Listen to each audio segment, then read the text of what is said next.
We continue now at the top of Daf Lamed Aleph and Beis in Meseches Pesachim. This is Pesachim Daf 31b. The Gemara had just brought a brisa and tried to suggest that the brisa, the machlokas in the brisa, is about the very same issue that Abai and Rava were disagreeing about, whether a Baal Chov in general collects Lamafreya or whether he collects Mikan al-Abba. The Gemara said that doesn't work with the Seif of the brisa. So now the Gemara gives a different explanation in the brisa. Elahacha b'mayaskinin kegon shehirinu etzlo. Similar to what we said in the Mishnah, the brisa is talking about where the chametz was actually deposited by the lender. Rashi over here says, Elareisha v'seifa keshirinu, ava below hirinu dekuli alma mikan al-Abba hu gove. It could be everybody agrees if it wasn't deposited by the lender, it's not owned by the lender until he actually collects. But the Bryce is talking about where it was deposited by the lender. The kamiflagi b'de Rabbi Yitzchak, and they're arguing in the statement of Rabbi Yitzchak. Dama Rabbi Yitzchak, because Rabbi Yitzchak says, Minayin lebal chov shekona mashkon. How do you know that when a Baal Chov is holding onto a collateral, he acquires, he is the owner of that collateral? Shenamar, like it says in the pasuk, ulechati et tzedakah. It's talking about the fact that the Baal Chov returns to the collateral each day or each night to the borrower. Let's say it's the only thing that he has to sleep in or something similar. So the pasuk says it's like a tzedakah if you're going to give it to the borrower to use. That's like a tzedakah. That's like you're being generous. So Rabbi Yitzchak says, "Emeino kona mashkon tzedakah minayin." If you're not kona, if the lender, if the Baal Chov doesn't acquire the mashkon, it wouldn't be called tzedakah if he gives it to the borrower for the borrower to use.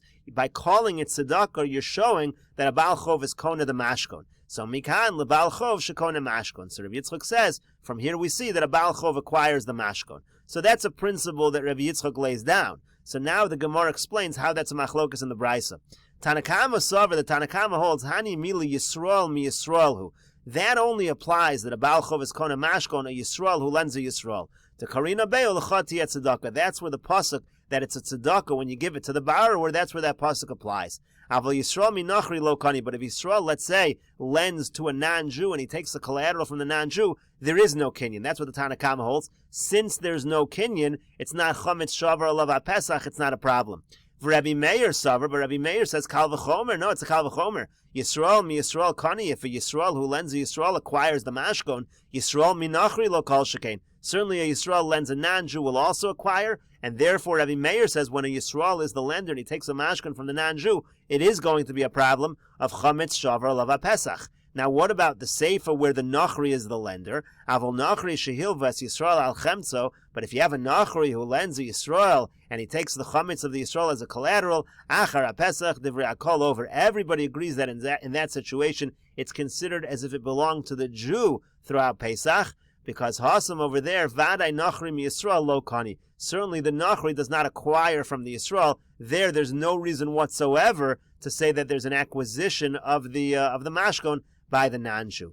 Gemara now says, Tanan, we learned in the Mishnah, Nachri shehilva Yisrael al chemtzo. Let's say the non-Jew lent to the Yisrael again and he took the chametz, achar ha-Pesach muter bahana. So in that case, after Pesach, it's muter bahana, meaning it's apparently considered in the possession of the non-Jew. So the Gemara now says, what's going on over here? Nihinami dirino etzlo. Even if we granted that we'll say that the Nachri is holding it as a mashkon, so it's physically in his property, but we just said, Ha'amrit, you just said, Nachri mi Yisrael lo kani. You just said that a Nachri does not acquire a mashkon from Yisrael. So what's going on over here? Now our Mishnah doesn't make any sense. If you're saying that a Nachri is not kona mashkon, why in our Mishnah do we say that it's considered muter bahana when the Nachri lends the Jew?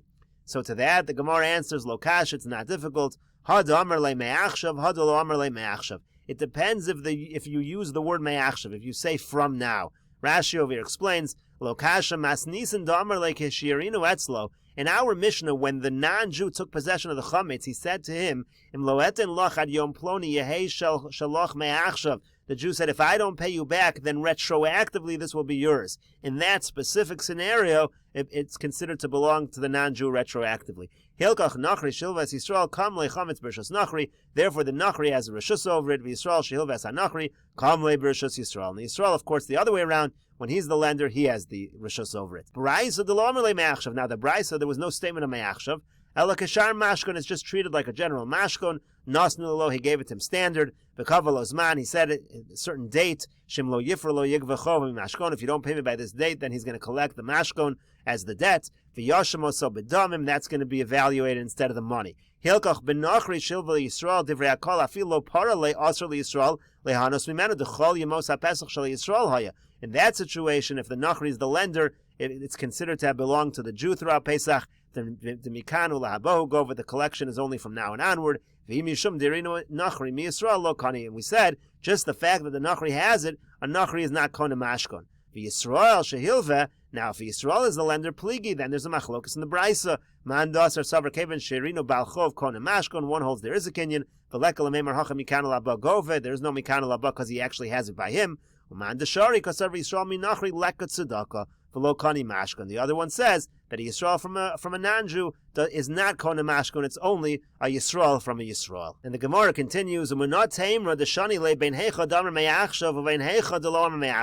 how do you know to make a distinction between a situation where you say me'achshav, where you say it's retroactive, and where you don't use the word me'achshav? The Tanya, we learned in a brisa, Nachri Shahirin Pasporni Eitzel Yisrael. Let's say you have a situation where the Nachri deposited as collateral, he took large piece of bread. Pasporni is a large bread, it was baked in a large oven, so he gives that to the Yisrael.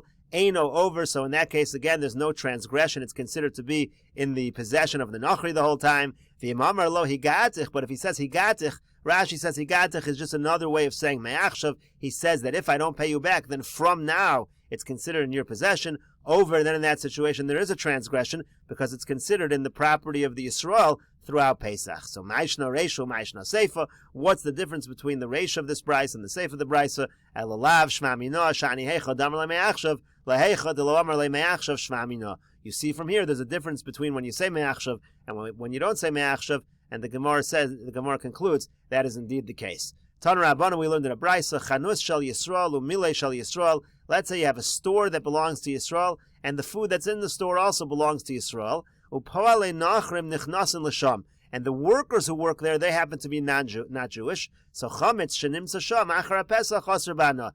Any chametz that's found there after Pesach, you have to assume it belonged to the Jews, and therefore it's going to be aser bana. Ve'en tzarich lomer bachila. Certainly you can't eat it. The other way around, chanus shel nachri u'melei shel nachri. Let's say you have a store of a non-Jew. The general goods in the store are from non-Jews. Upoale Yisrael nichnasim v'yotzin l'sham. And the workers who work there happen to be Jewish. Chametz shenimtza sham achar Pesach. Any chametz that's found there after Pesach, muter b'achila. It's going to be muter b'achila. Ve'en tzarich lomar b'hana. Certainly muter b'hana, because in that situation you can assume that it belonged to the non-Jews throughout Pesach. And the Gemara continues with the Mishnah. Chametz shenafla olav mapoles. Let's say you have chametz and something falls down upon it. There's a collapse of a building or a wall on top of the chametz. Hareo k'mavoer. That's considered like the chametz is already destroyed. Rabbi Shimon ben Gamliel Omer. Rabbi Shimon ben Gamliel says, Kol she'ein hakelav yochel lechapes acharav. It has to fall in a way where a dog would not be able to search for it and find it, would not be able to dig through the rubble in order to get to the chametz. And the Gemara says, Amar Rav Chisda says, V'tzarech she'yevatel belibo. He does need to do bittul. The reason why he needs to do bittul, Rashi says, is maybe somehow the mound will be uncovered during Yontiv, and then you're going to end up transgressing if you're going to see the chametz, so you need to do bittul. Tana, we learned in a brisa, kama chafisas hakelev, how much does a dog dig? Shlosh tvachim, it's 3 tvachim, so as long as it's buried 3 tvachim, the dog won't be able to get to it. Amar le Ravacha, breder Rav Yosef le Ravashi. Ravacha, the son of Rav Yosef, said to Ravashi, Hadam ar Shmuel, that which Shmuel said, Ksafim ein lam shmir ela bekarka. He said that when it comes to money, the only real proper shmira, let's say you're a shomer, you're charged with watching this money, it's a pikadon, it's deposited by you. The only real proper way of watching it is to bury it in the ground. So he said, Mi ba'inon shlosha tvachim olo. So that halacha that you need to bury it, do you need to bury it 3 tvachim deep or not? Amar Lei said back to him, Hacha mishum reicha ba'inon shlosha tvachim. Here where it comes to chametz, there's an issue of smell. The dog can smell it. You need to bury it 3 tvachim.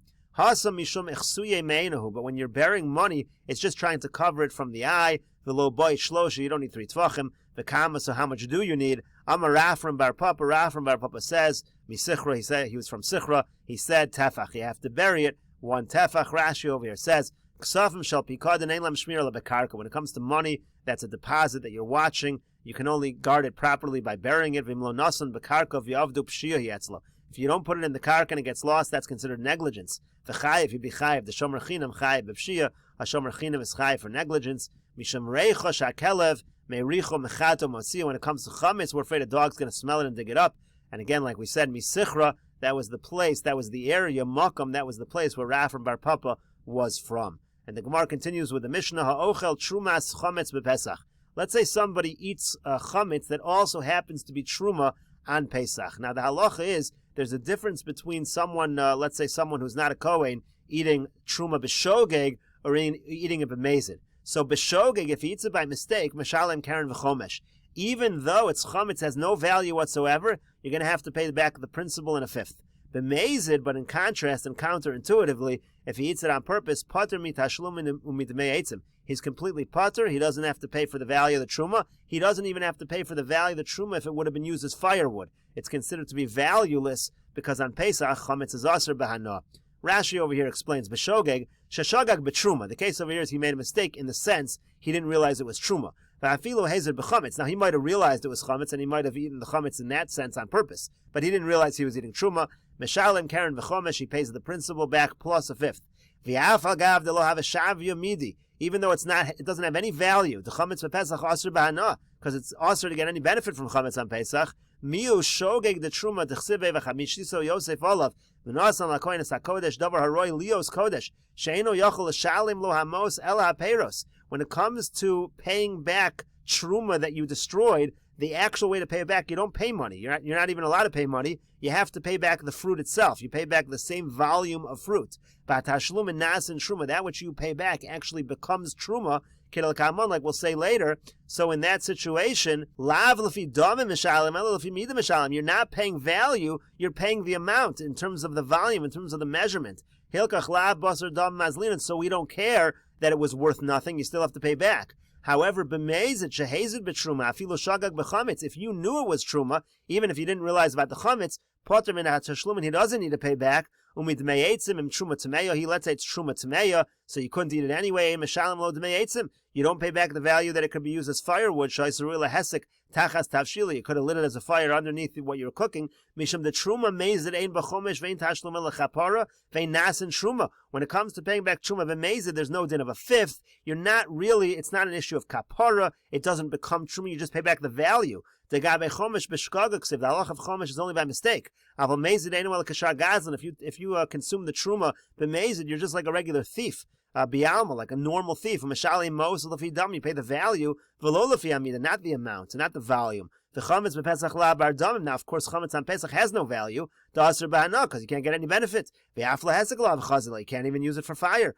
The lav me the afside, so there's no value that was lost, and therefore you don't have to pay anything. So it turns out, if he eats trumas chametz b'shogeg on Pesach, it's actually more severe in terms of paying back than if he does it b'mezid.